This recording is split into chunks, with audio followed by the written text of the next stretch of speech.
Sungalo kalo dabɔlen do hinɛ ani nɔgɔya kama alisilamɛw bolo. O b'a to mɔgɔ camanw de be yen minnu be dɛmɛ kɛ sungalo la u sigiɲɔgɔnw, balimasiraw ani terisiraw ma walasa sungalo be se ka nɔgɔya a tigiw bolo cogo min na ni ka dɔ fara u yɛrɛ ka baraji kan. Nga o n'a ta o ta san o san sungalo la Mali jamana kɔnɔ fɛn tɛ bɔ da dumunifɛn dɔw sɔngɔ la min be gwɛlɛya lase denbayatigi camanw ma i n'a fɔ dutigiw. O kama bi an ye gɛrɛn kɛnɛ sigi ni cɛlakaw ye. Sungalo kalo u be gwɛlɛya minnu sɔrɔ a kɔnɔ nɔgɔya min n'u b'o ɲini alisilamɛɲɔgɔnw fɛ jagokɛlaw olu be se k'u ka feerefɛnw sɔngɔ nɔgɔya cogo min na nɔgɔya ka se ka don sungalo la jamana kɔnɔ. An sera mɔgɔ fɔlɔ min ma k'a ɲininka bi dutigi do. Ne Modibo Jawara ye. Ne ka baara bɛnnen no menuisier ma ka bɔ Mali la Bamakɔ Ɲamakɔrɔ sigiyɔrɔ bɛnnen do o ma. Sungalo dabɔra nɔgɔya de kama. A fɔra ko Mali ye silamɛ jamana ye. Ne bolo commerçants kan ka taa fɛn ta kana a da nɔgɔya jamana kɔnɔdenw ma pour que sun bɛ se ka don nɔgɔya la ka tigɛ nɔgɔya la musaka bɛ se ka nɔgɔya cogoya min na. Mais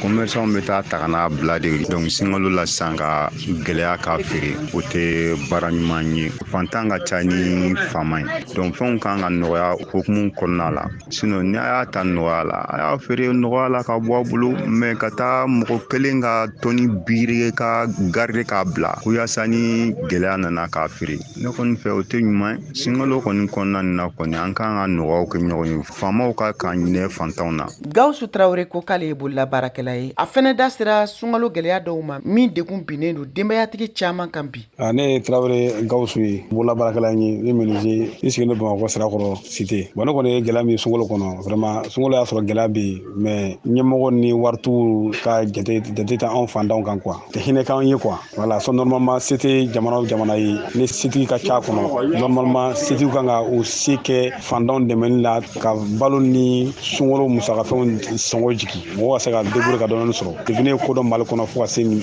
waati bɛɛ ni sungalo bɛ se de dɔ fara an ka fɛnw sɔngɔ bɛ kan hali ala matala gazi bouteille an bɛ gazi bouteille san 1000 mais sungalo in yɛ kama o y'a yɛlɛ ka na 1300 est ce que o dabɔra dɛmɛ kama fɛn si tɛ jigin anw fɛ Mali la yan sungalo mana se an ka commerçant ka fɛnw yɛlɛ waati gouvernement ka se ka mesure ta olu kan o ko sugu la quoi fɛn mun position min na yanni sungalo ka se n'a sera ni fɛn ma se ka bɔ a la fɛn kana fara kan gouvernement bɛ se k'o jɔyɔrɔ kɔni kɛ anw ye. Mamadu Siribe fɛnɛ ye bolola baarakɛla ye ale fɛnɛ da sera sungalo kɔnɔ gɛlɛyaw ma min dɔ bɛ tali kɛ fɛn bɛɛ sɔngɔ yɛlɛli kan ko sɔrɔ tɛ labɔli kɛ. Ni sungalo in a gɛlɛya tɛ se ka fɔ ka ban parce que sungalo nana sɔrɔ gɛlɛya yɛrɛ bɛ yen o ye komi gɛlɛya farala gɛlɛya kan dépense ka bon sɔrɔ ma ni wagati in na o de y'an ka gɛlɛya yɛrɛ kunba ye.